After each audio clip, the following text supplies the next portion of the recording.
गरीब किसान। जनकपुर गांव में एक किसान रहता था। उस किसान का नाम रमेश था।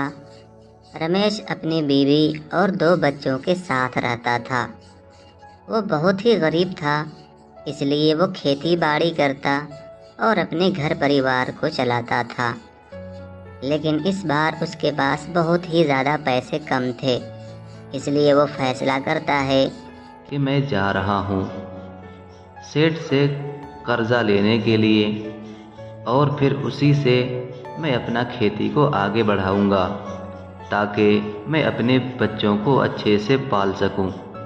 ये सोच करके किसान सेठ के पास जाने लगता है। किसान जानता था कि सेठ से पैसे मांगने से सेठ मना नहीं करेगा, इसलिए वो चला जा रहा था।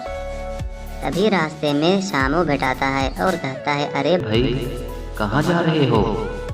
किसान कहता है, मैं सेठ के पास जा रहा हूँ भाई, पैसे मांगने के लिए। क्या करूँ, बहुत मजबूरी है, मेरे पास बिल्कुल भी पैसे नहीं है।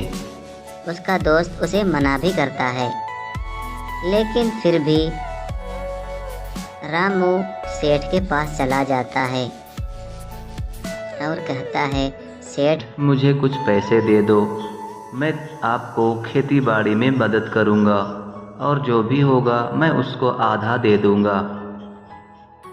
सेठ उसे कर्जा में कुछ पैसे दे देता है और फिर किसान खुशी खुशी अपने घर जाने लगता है।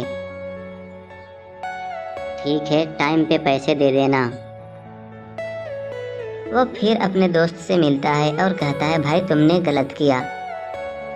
किसान उस पैसे से अच्छा खासा खेती कर लेता है और फिर वो बहुत खुश हो जाता है और फिर वो अपने सब्जियों को बाज़ार ले जा कर के बेचता और फिर उसी से अच्छे पैसे बना रहा था, अच्छे खासे पैसे कमा रहा था।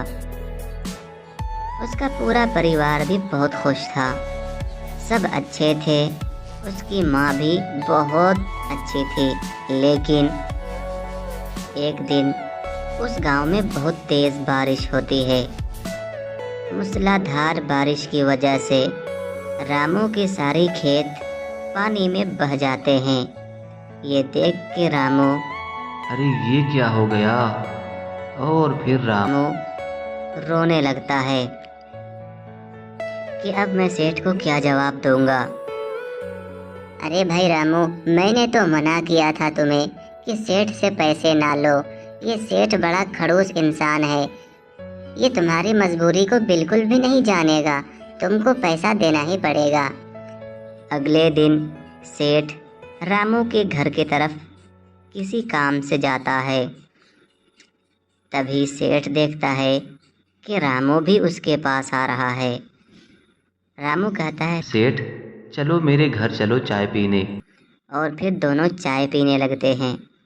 रामू कहता है, सेठ इस बार तो फसल बर्बाद हो गया बारिश में, इसलिए मैं तुम्हें पैसे नहीं दे पाऊंगा।